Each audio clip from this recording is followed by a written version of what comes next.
Yeah, let's go back to that Shannon Sharp, man. You know, I just listened to Tariq talk on this video about Shannon Sharp, about how he didn't figure that stuff out, man. But he said something that made me think, man, you smash a chick 100 times, like, man, you, in your mind, you have built up some kind of rapport with the chick, man. Like, you ain't gonna be thinking the chick trying to set you up like that.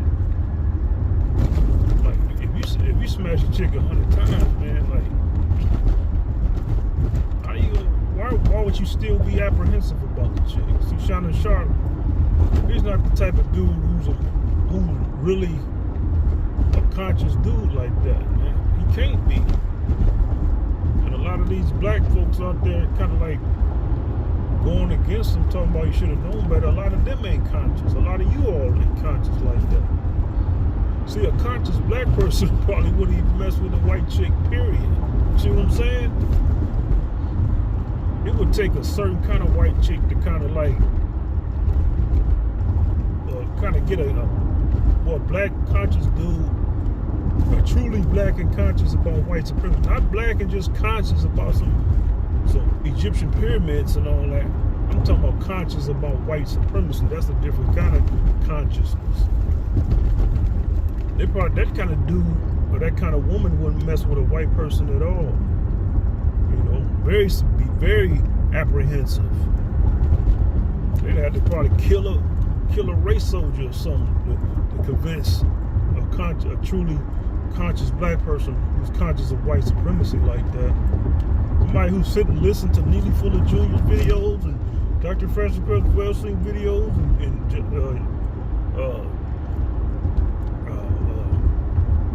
Claude Anderson videos.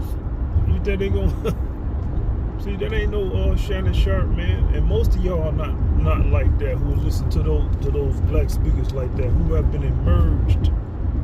I've been listening to Neely Fuller Jr., man. I done fell out with my brother because he had a white wife. My mother was, you know, she was scared thinking I'm radical. And Neely Fuller Jr., he was kind of like on some, you know, to kind of make it, you know, to get along with people while you break down white supremacy. I'm just saying, man, like, there's a lot of black people who think they know, they don't know, man. You all don't know.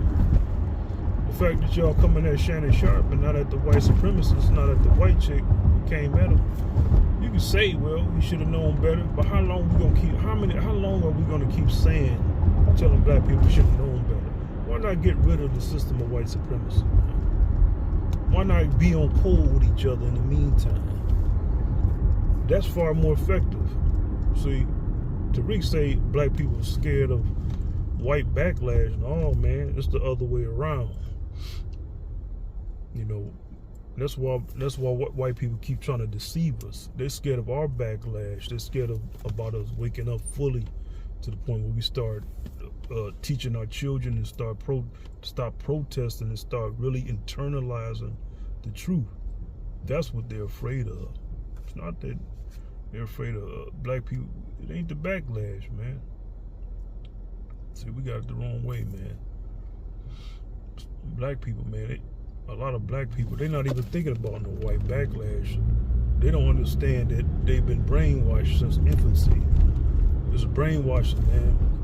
That's why when I was listening to Neely Fuller Jr., it was hard to listen to. It was almost kind of like strange. Like, it was kind of like unlocking a certain aspect. When you really get the truth, man, you start feeling weird. You know, you start feeling like, you know, it was different periods of time. You know, you start internalizing the way we think white people are superior until you gain more knowledge and say, no, it's not really the collective. It's a certain amount of them, man. Like, you start seeing things in perspective. Like, for all these things, this technology and stuff, for instance, that we see around and white people seem to be building, it's not all of them. It's not even most of them. It's not even 10% of them. It's like half of 1% of the white race. They're the ones who designing these things, and how they doing it. They consolidate all their best and brightest and get them from these MIT and these prestigious colleges and all that stuff and put them to work, man. They put them to work in the lab. They gather all the smart people from around the world and do these things. It's not just white people. It's a very tiny percentage. The genius intellect is in short supply. It's not common. You know, you have somebody a genius at math, but they can't really speak to people. You know, there's always some quirk. That's why a lot of these geniuses have quirks about them.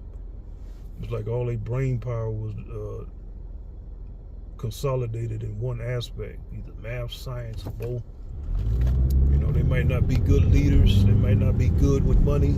See, Donald Trump, people say Donald Trump is stupid, but he's a genius, man. When it comes to, he's very capable. I don't know what level of genius or how smart he is with business, but he's pretty smart. He's a charismatic dude.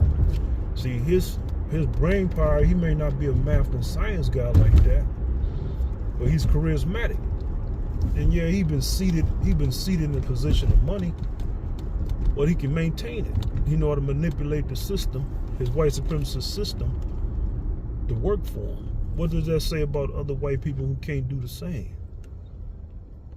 All right, Donald Trump, you just see this in a position of power and authority and wealth, but he's maintaining it and gaining from it and building it up.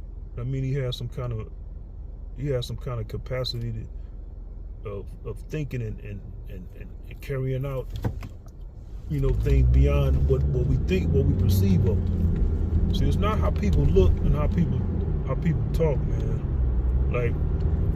Like I leave a lot of tweets on Twitter X. People actually think I'm a white dude. They don't think I'm black because a human's mind doesn't necessarily operate at the same speed of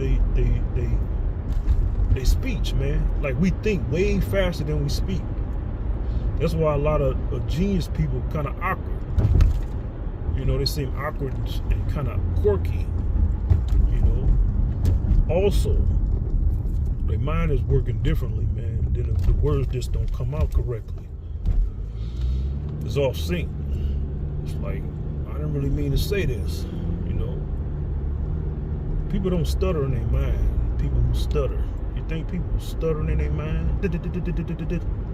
No, man. It's just the words come out off sync. But people are, you really know how smart a person is, or how a person thinks about, or how they write. You know, how they articulate their wordings and all that. That's the real true way of gauging a person's intelligence, or I should say,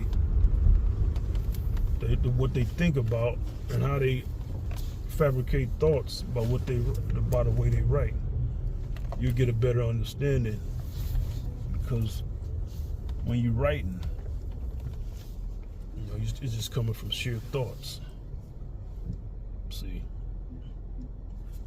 I'm just saying, man, we gotta stop as black people. We gotta stop. I couldn't even say as black people, man. Like I said before, just some of us get it and some of us don't. And the ones who don't, they ain't supposed to get it. Some get it sooner, some people get it later. If you don't get it at all, you wasn't supposed to get it. You just supposed to be cannon fodder. Dead matter. A testament of who not to become. To be continued.